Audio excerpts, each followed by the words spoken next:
Okey, Assalamualaikum semua.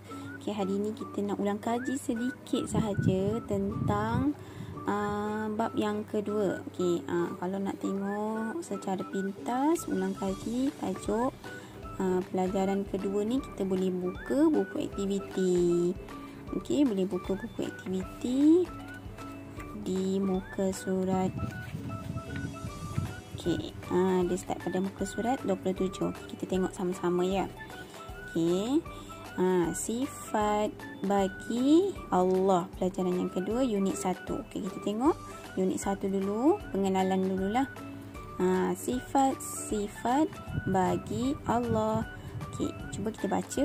Setiap perkara yang dicipta oleh Allah ada kelemahannya. Setiap perkara yang dicipta oleh Allah ada kelemahannya. Okey, contohnya kita manusia, apa lagi? Tumbuh-tumbuhan, pada diri manusia, pada diri kita mempunyai kelemahan. Kita tak sempurna. Okey, yang kedua, Allah tidak seperti makhluk ciptaannya. Ya, betul. Kita tak boleh samakanlah diri kita yang sebagai makhluk ni dengan Allah, sebab Allah pencipta. Allah mempunyai sifat yang lebih agung dan luar biasa. Okey. Lepas tu Allah bersifat sempurna. Okey, ingat? Allah sahaja yang bersifat sempurna. Allah tidak akan mati dan tidak ada kelemahan. Macam manusia tidak sempurna. Manusia akan mati dan juga manusia ada kelemahan. Okey, bukan manusia sahajalah, makhluklah semua, termasuklah juga binatang yang lain-lain. Kemudian Allah mempunyai 20 sifat yang wajib diketahui. 20 sifat yang wajib diketahui. Semua sifat yang ada pada Allah menunjukkan keagungannya. Ya, betul. Okey, jadi baru kita tengok apakah sifat-sifat yang wajib kita ketahui ada pada muka surat 30. Muka surat 30, iaitu sifat Allah wujud qidam baqa. Kan maksud apa tu, lagu yang kita nyanyikan tu adalah untuk sifat-sifat wajib bagi Allah. Qidam baqa mukhalafatuhu lil hawadisi qiyamuhu bi nafsihi wahdaniyah qudrah iradah ilmun hayyun sama' basar kalamun qadiran muridan aliman hayyan sami'an basiran mutakalliman. Okey, ni kita perlu adik-adik perlu ingat sebutan sahajalah. Okey, yang pentingnya apa? Ada 5 sifat yang maknimah bulatkan. Yang ini yang kita belajar satu persatu. Jadi ingat bersama maksudnya, iaitu wujud, ada, qudrah berkuasa, sama' mendengar, basar melihat, kalam berkata-kata. Okey, so kita tengok yang seterusnya unit 3, 4 dan juga 5 pada muka surat 33 ya. Unit 3 tentang sifat wujud. Sifat wujud bermaksud ada. Okey, bermaksud ada. Kita tidak dapat melihat Allah, tetapi Allah itu sentiasa ada. Ya, betul. Okey. Kita walaupun kita tak dapat melihat Allah, tapi kita kena yakin dan tahu bahawa Allah tu sentiasa ada. Kemudian, bukan semua benda yang wujud dapat dilihat. Contohnya, udara boleh dihirup tetapi tidak boleh dilihat. Contoh lain, yang pertama udara. Yang kedua apa? Nyawa. Kita boleh lihat nyawa tak? Kita tak boleh lihat nyawa, tapi kita tahu nyawa tu ada pada individu atau pada diri yang hidup. Jadi tak semua benda yang wujud tu kita boleh lihat. Lagi angin kan, udara, angin samalah. Kemudian Alam semesta adalah bukti yang paling jelas tentang kekuasaan Allah. Tentang kewujudan Allah. Jadi kalau maklumat tanya apa bukti bahawa Allah tu wujud, kita tak dapat lihat Allah ni. Macam mana kita nak tahu yang Allah tu wujud? Alam semesta. Alam semesta. Okey. Kemudian kita tengok sifat yang kedua, qudrah. Sifat yang kedua, qudrah, maksudnya maha berkuasa. Okey, maha berkuasa. Maknimah selalu buat gaya kan. Macam mana maha berkuasa? Wujud, lepas tu berkuasa, kan. Kemudian Allah berkuasa untuk mencipta semua benda di alam ini. Ya, betul. Semua benda yang ada di alam ni Allah yang berkuasa untuk cipta.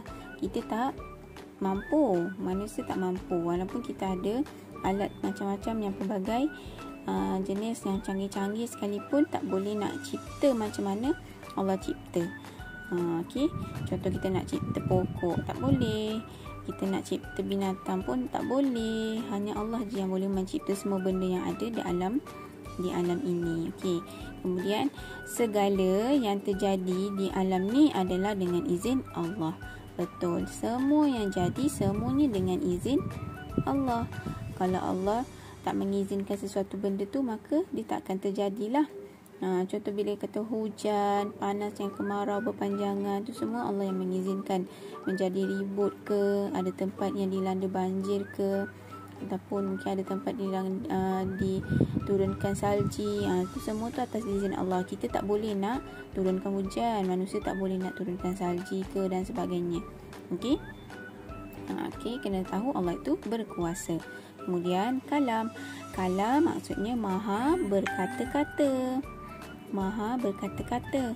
Kata-kata ataupun kita panggil kalam Allah terkandung dalam apa? Dalam Al-Quran.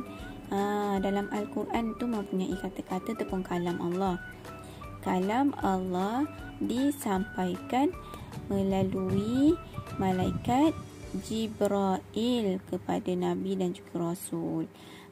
Jadi siapa yang menyampaikan Al-Quran kepada Nabi dan Rasul? Malaikat Jibril.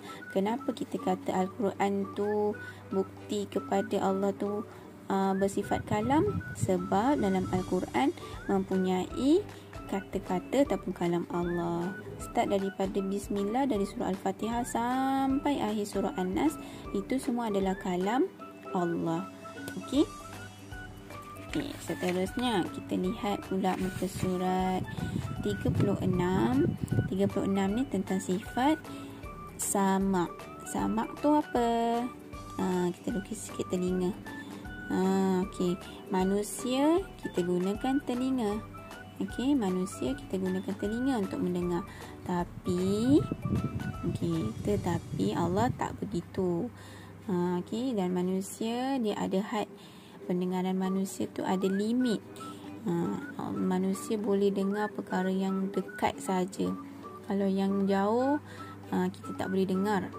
Okey, kemudian ataupun manusia juga boleh dengar suara yang kuat je.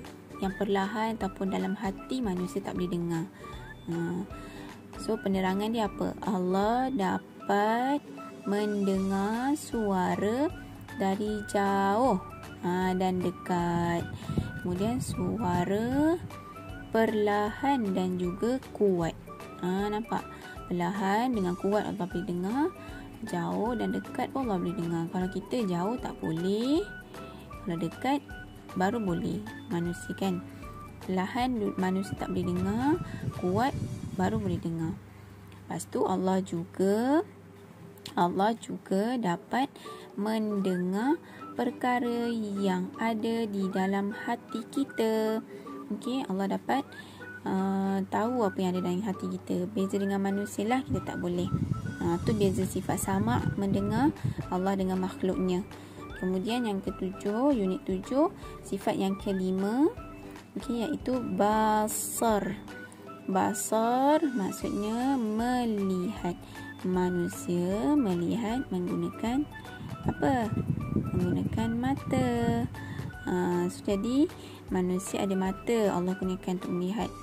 Okey, tapi Allah tak begitu. Allah melihat dan penglihatan Allah tidak terbatas. Apa maksud tidak terbatas? Dia tak ada had. Allah boleh lihat di tempat yang gelap dan terang, kan? Allah boleh tengok semua benda. Tempat gelap boleh, tempat yang terang pun boleh. Tapi manusia gelap, kita kalau kita tutup lampu di tempat yang gelap, manusia tak boleh lihat. Makhluk tak boleh lihat di tempat gelap, terang baru boleh. Kemudian Allah juga boleh melihat di tempat yang terdedah dan terlindung, kan? Allah boleh lihat di tempat terdedah dan terlindung. Kita boleh melihat di tempat yang terdedah aja. Okey, itu beza sifat basar antara Allah dan makhluknya. Dan kemudian kita lihat juga, kemudian apa? Ada hikmah. Hikmah beriman dengan sifat-sifat Allah. Apa maksud hikmah? Maksudnya kelebihan ataupun kebaikan. Kelebihan.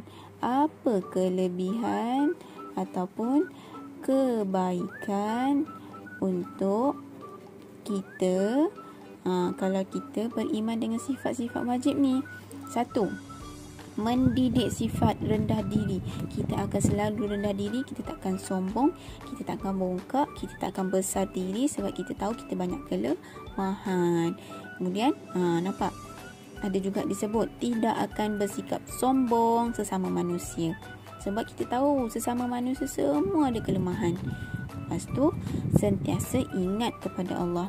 Betul, sebab kita tahu kan Allah tu maha mendengar, maha melihat. Kita tak akan buat perkara yang untuk mendatangkan dosa kepada kita, sebab kita ingat Allah tu bersifat sama dengan basar contohnya.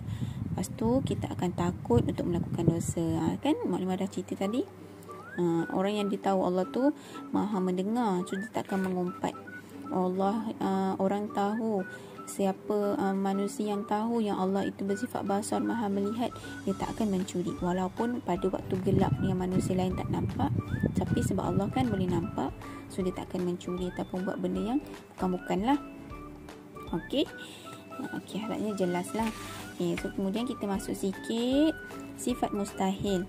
Hari tu kita dah belajar sifat mustahil. Sifat mustahil tu apa? Sifat mustahil adalah sifat yang berlawanan dengan sifat wajib Allah. Okey, berikut ada 5. Kita kan belajar ada 5. Okey, start pada sini 1, 2, 3, 4, 5. Okey, ada 5 sifat wajib yang kita dah belajar tadi. Wujud, qudrah, kalam, sama, basar. Jadi sifat mustahilnya lawan kepada sifat ni. Wujud ada, adamun tiada, qudrah berkuasa, ajzun, ajzun lemah. Kita kena tak baris lah, buat ada yang tak tahu kan. Ajzun. Ketiga, qudrah berkuasa, kalam berkata-kata, bukmun bisu, bukmun bisu, sama mendengar. Lepas tu lawannya summun tuli, dan terakhir basar melihat, umyun buta. Tulinya ataupun pekak lah. Ingat lagi tak lagu yang Maulana ajar tu? Macam ni lagu dia. Wujud itu ada, adamun itu tiada, qudrah berkuasa, ajzun itu lemah, kalam berkata-kata, bukmun itu bisu, sama mendengar, summun tuli pekak. Tambah belakang ya. Basar, basar itu melihat, umyun, umyun itu buta, basar, basar itu melihat, umyun itu buta. Okey. Harapnya semua masih ingatlah lagu tu ya. Dan kita boleh hafalkan sama-sama apa itu sifat wajib dan sifat mustahil bagi Allah. Jadi itu sahaja kan, mudah kan, tak susah pun. Okay, so jadi harapnya semua dapat memahami tentang pelajaran bab ataupun pelajaran kedua ni tentang sifat Allah. So, jadi untuk ulang kaji lebih lanjut, boleh lihatlah soalan-soalan yang kita dah bincangkan di sini. Okay? So harapnya semua boleh menjawab soalan yang diberi nanti dengan baik. Okay, itu sahaja. Apa-apa pertanyaan boleh bertanyalah kepada muallimah ya. Okey, Assalamualaikum. Bye-bye.